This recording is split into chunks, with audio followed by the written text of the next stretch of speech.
Vous vivez les dernières étapes d'une réinitialisation culturelle et sociale totale. Bonjour à nouveau, merci d'être ici avec moi une fois de plus, j'espère que vous allez très bien aujourd'hui. Je suis Marie. Cette information peut être vue comme de la science-fiction ou comme le spectateur le voit le mieux et je la poste uniquement à des fins de divertissement. Cependant, je prends mes informations très au sérieux et pour ceux qui ont des yeux pour voir. À travers les âges, l'homme s'est toujours demandé la raison de son existence, pourquoi il est en vie, et ce qu'est la conscience. Puis il leva les yeux vers le ciel nocturne et se demanda ce que ces petites lumières clignotantes étaient. Sans le concept d'étoiles lointaines, l'homme commença à fabriquer des histoires avec ses héros et avec les animaux qui l'entouraient dans sa vie quotidienne et puis les traduisit toutes dans le ciel, et c'est ainsi que les constellations sont nées. Et puis de là, l'astrologie s'est développée en tant que discipline et est devenue la base des premiers calendriers qui étaient essentiels pour connaître le bon moment pour planter des cultures et les récolter plus tard, l'agriculture est née. Et avec l'agriculture, l'humanité a cessé d'être des chasseurs-cueilleurs, s'installant dans des endroits pratiques, toujours près des rivières ou des grandes masses d'eau. Ils ont dû cesser d'être nomades pour s'occuper de leur culture, c'est à ce moment-là que les premières villes sont nées et avec elles, la civilisation humaine. Ensuite, des histoires plus élaborées ont été développées ainsi que des observations solaires et lunaires complexes, menant l'astrologie à évoluer en astronomie moderne, ce qui a finalement amené l'humanité à se poser la grande question, suis-je seul dans l'univers ? Ainsi va l'histoire officielle. La question de l'humanité, sommes-nous seuls dans l'univers, est peut-être la deuxième question existentielle la plus importante jamais posée, seconde seulement à la vieille question, que se passe-t-il quand nous mourrons ?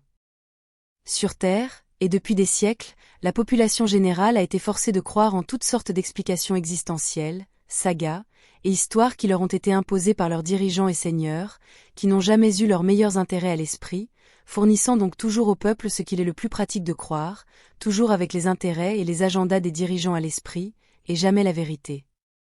Pourtant, parfois l'humanité a été un peu plus libre que d'autres fois, et c'est là que de bons et vrais progrès scientifiques ont été développés. Suivant le récit historique officiel et la chronologie, je dirais que cela s'est principalement produit pendant la Renaissance, puis à nouveau pendant la Révolution industrielle, et ensuite à l'aube du XXe siècle et le reste, car la majeure partie des connaissances et des avancées scientifiques importantes ont été développées au cours de ce XXe siècle, du moins officiellement. Peut-être trop de bonnes et vraies avancées scientifiques ont été développées pendant cette période, du moins aux yeux des contrôleurs de la Terre, qui ont rapidement conclu que l'humanité devenait beaucoup trop sage et savante, devenant donc de plus en plus difficile à gérer et à contrôler, donc dangereuse pour eux et leur règne. Exploitant habilement la grande soif de connaissance de l'humanité, les contrôleurs ont retourné les informations qu'ils chérissaient contre eux, les transformant en armes à leur avantage en introduisant l'épée à double tranchant appelée Internet. L'évolution lente d'Internet d'une autoroute de l'information libre à un outil de monopolisation de la vérité de l'information numérique a été planifiée à l'avance par les contrôleurs, parce que les livres en papier et leur bibliothèque lente et difficile à entretenir, deviennent obsolètes aux yeux du grand public. Et avec toutes les données concentrées dans des plateformes numériques, cela signifie commodément un contrôle total de l'information, de la connaissance et de ce qui peut être considéré comme des faits, et avec eux la monopolisation de la vérité elle-même. Si les contrôleurs peuvent monopoliser ce qui est considéré comme des faits, alors vous contrôlez la vérité et avec cela vous pouvez monopoliser la perception de la population humaine, ce qui signifie un contrôle complet sur ce qu'ils considèrent être la réalité elle-même. Si tout ce que les gens pensent et perçoivent comme leur réalité, leurs valeurs, leur éthique et leur spiritualité, ainsi que leur science et leur technologie, sont sous leur contrôle, ils peuvent guider habilement et exploiter les pouvoirs de manifestation de la réalité de la population générale. Ce que la population décide de manifester dans leur vie sera pratique pour ceux qui contrôlent la Terre, sa société et sa culture mondiale, car leur perception même de la réalité et de ses valeurs, ainsi que leurs besoins et désirs, sont contrôlés en coulisses. Mais comme je l'ai dit ci-dessus, il y a eu un moment où plus ou moins des connaissances vraies étaient en train d'être développées, ainsi que de bonnes découvertes scientifiques significatives appliquées à une technologie utile. Mais maintenant, avec l'Internet utilisé pour monopoliser, guider la perception, et supprimer ce qui se trouve dans les bons vieux livres en papier, les contrôleurs de la Terre sont en train de restructurer une fois de plus le passé de l'humanité, en effaçant efficacement toutes les connaissances, et même la science et la technologie qui étaient récemment considérées comme véridiques et utiles. L'Internet, qui a été vendu au public comme un moyen d'obtenir des informations gratuites et de communiquer efficacement, rendant effectivement le monde plus petit, où les gens peuvent communiquer sur de longues distances comme ils n'ont jamais pu le faire auparavant, s'est retourné contre les gens, devenant maintenant un moyen hautement contrôlé d'imposer les données et les faits que les contrôleurs veulent que les gens voient comme une vérité absolue. Les amenant à penser que tout ce qui est ancien est obsolète, et donc faux, l'Internet n'efface pas seulement des informations utiles et valides, mais il façonne également les valeurs, l'éthique et la perception de la réalité de la population générale, les amenant à manifester ce que les contrôleurs veulent et ce qui est pratique pour eux. Il devient également un moyen d'espionner toutes les personnes, de connaître leurs plans, leurs désirs et leurs besoins. Avec cela, les contrôleurs peuvent non seulement connaître les tendances de pensée de toute la population humaine, mais aussi celles de chaque individu, car la puissance de calcul nécessaire pour traiter toutes ces données échappe simplement à la compréhension des gens, les amenant à penser que ce n'est pas possible, même si cette situation même est une manifestation collective qui leur est propre, mais contrôlée et manipulée comme je l'ai expliqué ci-dessus. Tout cela signifie que l'Internet, qui est également une source de communication et d'information indéniablement forte, est devenu une arme pour la destruction de la véritable connaissance utile, et l'outil principal pour une réinitialisation de la civilisation, qui se développera à mesure que le passé est effacé par la monopolisation de l'information. C'est également là que nous pouvons voir pourquoi la destruction de tant d'autres choses a lieu, car cela s'inscrit parfaitement dans cette nouvelle réinitialisation de la civilisation. Le bombardement systématique de vieilles et belles villes lors de guerres injustifiables fait également partie de l'agenda pour détruire et effacer le passé, tout comme les contrôleurs de la Terre cédant des idées à des groupes extrémistes qui iront ensuite détruire des sites archéologiques anciens au nom de leurs croyances, car leurs esprits primitifs ne peuvent pas gérer des vérités plus complexes. Nous pouvons voir que l'humanité à l'échelle planétaire est directement entraînée vers une réinitialisation totale sociale et culturelle, ainsi que dans une réinitialisation de la mémoire, qui ne peut être réalisée que sur une planète avec un fort voile de l'oubli, lorsque les âmes s'y incarnent.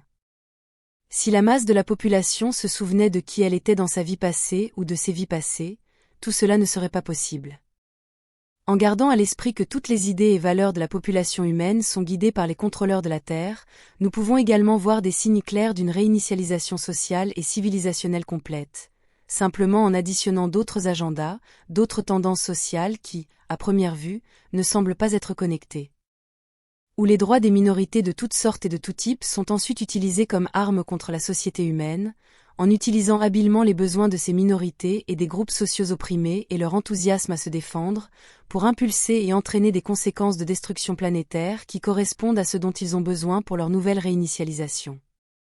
Avec cela, détruisant également ce dont ces groupes minoritaires ont besoin et avaient initialement l'intention, les rendant ainsi utiles, et pions, pour la destruction de l'humanité.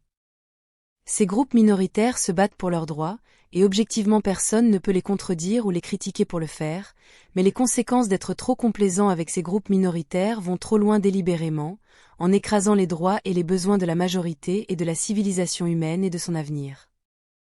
Les contrôleurs de la Terre ont efficacement et habilement transformé en armes les idées mêmes de quelques-uns pour aller à l'encontre du collectif, les forçant ainsi à changer leurs valeurs dans la direction souhaitée, qui est une réinitialisation totale de la civilisation et de la société. Alors que l'humanité devenait plus instruite et avec les bonnes sciences et technologies qui en résultaient, les contrôleurs ont dû empêcher le développement humain, retournant leurs sciences contre eux, comme je l'ai dit. Ensuite, observez comment Internet, en tant qu'autoroute de l'information, vendu au public comme un moyen de partager des connaissances, est également utilisé pour confondre les gens, en enfouissant l'information, avec elle la vérité elle-même, sous des couches et des couches de désinformation et de données hautement contradictoires, faisant d'Internet un outil de génération de confusion de grande puissance et de conséquences désastreuses. Ou même les faits qui étaient solides et donc la base de nouvelles connaissances, des faits qui étaient le résultat d'années, voire de siècles de recherche dans le passé, sont maintenant remis en question, par exemple, l'agenda de la Terre plate qui amène les gens à penser que les gouvernements cachent la véritable forme de la Terre en tant qu'agenda, alors que le véritable but est de confondre et d'effacer la connaissance de base de la véritable forme de la Terre.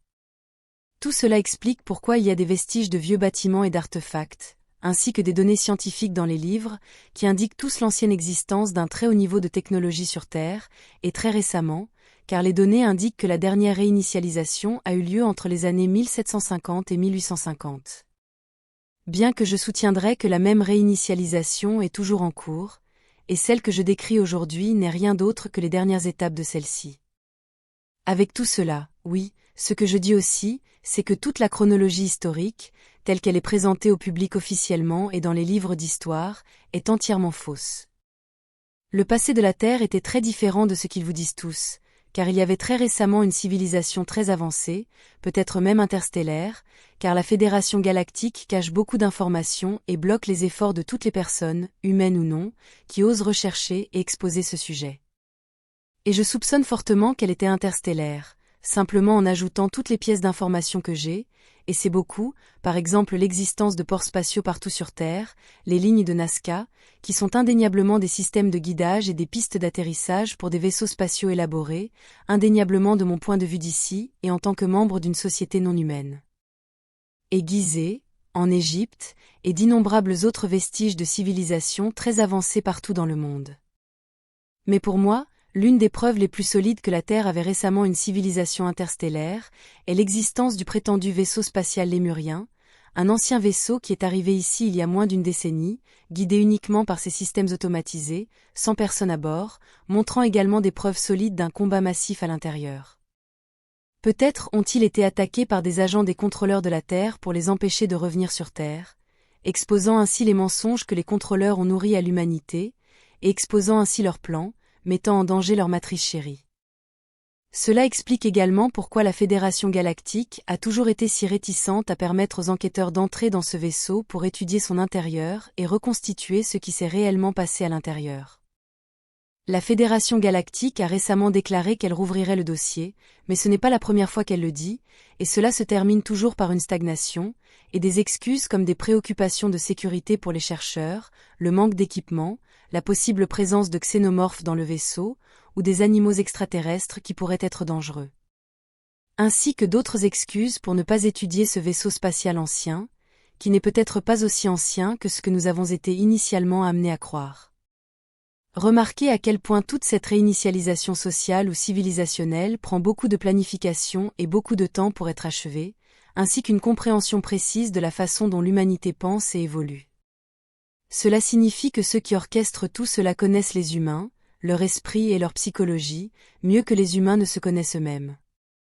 Remarquez que ceux qui contrôlent tout cela vivent et travaillent dans un cadre temporel différent, où la patience est essentielle, et où cela n'aurait pas pu être fait par des humains terrestres plus simples, tels que des personnes humaines dans des lieux de pouvoir avec leurs sociétés secrètes et tout, car les résultats de leurs plans ne peuvent pas être prévus, et ne peuvent pas être vus et menés à bien au cours de leur vie, ou même plusieurs d'entre eux.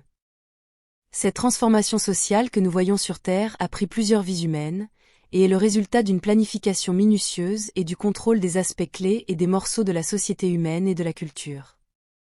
J'espère que vous comprenez ce que j'essaie de dire avec tout cela.